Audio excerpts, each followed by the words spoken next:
Somos estudiantes de la Universidad Estatal de Milagro, pertenecemos al grupo número 2. El tema que vamos a hablar es marco teórico.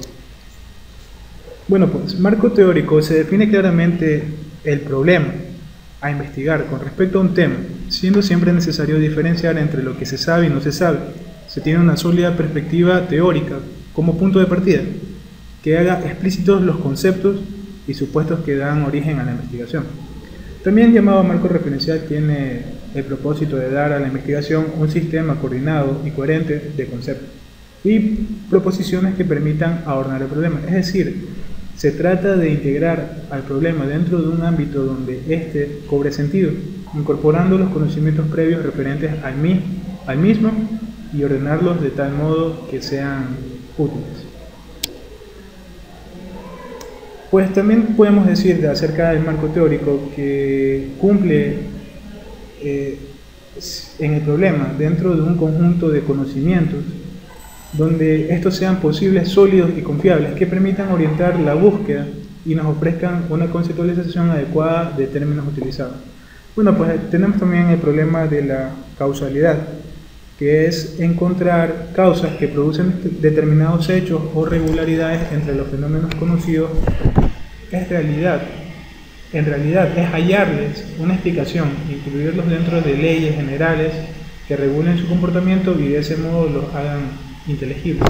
Bueno, pues tenemos un ejemplo, que si cierto fenómeno F se origina siempre bajo una presencia de condición que llamemos C, si esta no existe nunca ocurre F. Entonces se puede afirmar que C es la causa de F y que F es el efecto de C. Esta relación recibe un nombre llamado relación causal o causa-efecto. Tenemos también los tipos de determinación. Pues, ¿qué podemos decir respecto a esto? Que es estudiar la forma en que los diversos elementos pueden determinarse entre sí. Si no están, o es otra cosa que analizar los diferentes tipos de condicionamiento que pueden existir entre un hecho y otro hecho. Pues la determinación que existe entre ellos puede concebirse como una forma en tales hechos se relacionen o coincidan a sí mismos. Bueno, pues tenemos varios tipos de determinación, varios tipos de condicionamientos. Tenemos condicionamientos necesarios, que son aquellas sin las cuales es posible que ocurra un determinado fenómeno. Las condiciones suficientes, que siempre que aparezcan desencadenan el suceso en estudio, aunque no es necesario que aquellas estén presentes para producirlo. Tenemos las condiciones contribuyentes que favorecen de una manera decisiva el suceso investigado y que generalmente suelen producirlo, aunque no alcancen un determinismo que pueda considerarse como necesario o suficiente. Y por último tenemos las condiciones contingentes, que son circunstancias que, pudiendo favorecer la ocurrencia del hecho estudiado, se presentan solo, eventualmente pudiendo estar por completo ausentes en la mayoría de los casos. Voy a hablarles sobre las variables, en donde el marco teórico se puede esquematizar como un conjunto de elementos interdependientes, a los cuales es posible medir de alguna forma. Esto nos dice que es cualquier característica o cualidad de la realidad que es susceptible de asumir diferentes valores, es decir, que puede variar, aunque para un objeto determinado que se considere puede tener un valor fijo. Y en ellas tenemos variables básicas que son las variables continuas, donde se dice que entre uno y otro valor existen infinitas posibilidades intermedias, y como ejemplo podría decir la altura de una persona, el peso de un objeto, el rendimiento de un estudiante, etc. Y las variables discretas, donde las posiciones intermedias carecen de sentido, pues la variable se modifica de a saltos entre un valor y otro, y no en forma continua. Ejemplo de ello tenemos la cantidad de hijos que posee una persona, el número de países que intervienen en una conferencia internacional, entre otras.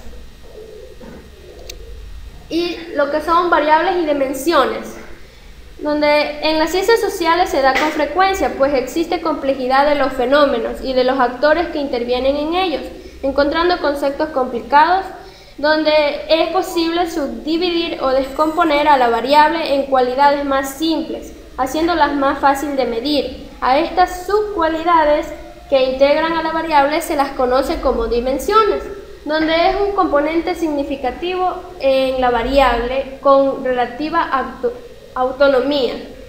Ellas pueden ser objetivas si sus dimensiones son físicas y subjetivas si sus dimensiones son lógicas. Ya.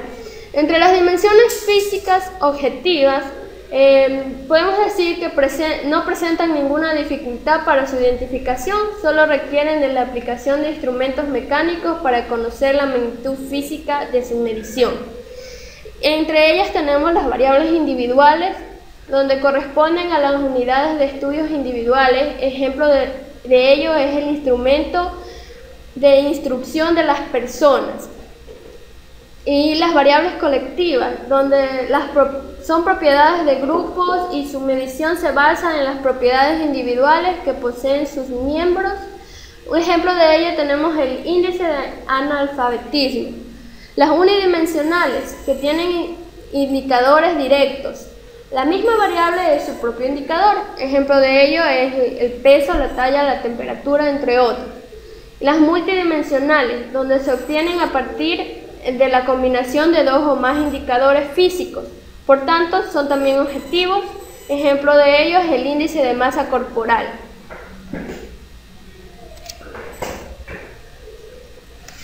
Bueno, yo les voy a hablar sobre las dimensiones lógicas subjetivas. Se identifican mediante instrumentos lógicos, o sea, documentales, para lo cual se requiere definir operacionalmente el concepto teórico. El constructo es una propiedad subyacente que se supone posee una persona, unidad de estudio individual. Un ejemplo, la inteligencia, la motivación, las actitudes, etc. No pueden medirse de manera directa, sino a través de sus dimensiones lógicas, para lo cual se requiere de indicadores. Las unidimensionales tienen un solo indicador que corresponde a su única dimensión. Ejemplo, el dolor es una escala visual análoga. Multidimensionales, la calidad de atención, elementos tangibles, fiabilidad, capacidad de respuesta, seguridad y empatía. La hipótesis es la propuesta de justificación ante determinado fenómeno, elemento o proceso que tome lugar en cualquier ámbito de la existencia, es decir, tanto natural como social.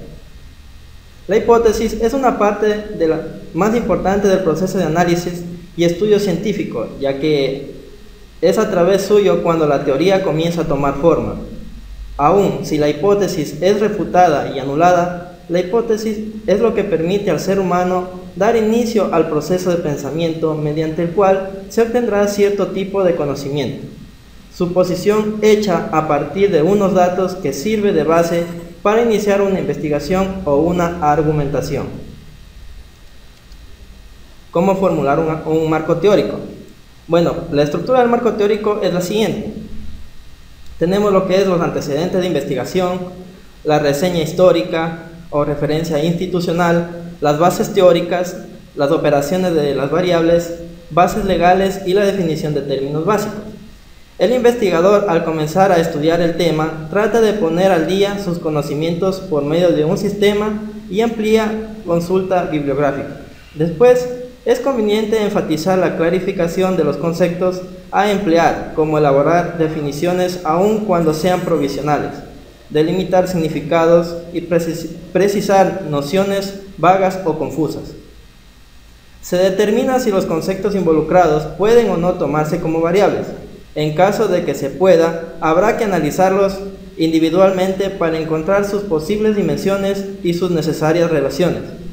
Caso contrario, puede resultar útil intentar esquematizar relaciones de modo tal que, como base a esas simplificaciones, puedan alcanzarse una visión sintética a desarrollar después.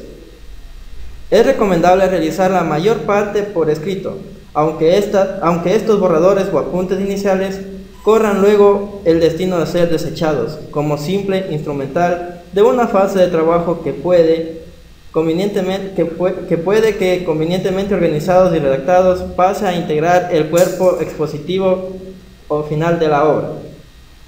Describir sucesivas aproximaciones al problema tiene el valor inestimable de un punto de apoyo para la crítica y la autocrítica, para la sintetización de las ideas y para eliminar innecesarias confusiones. Gracias.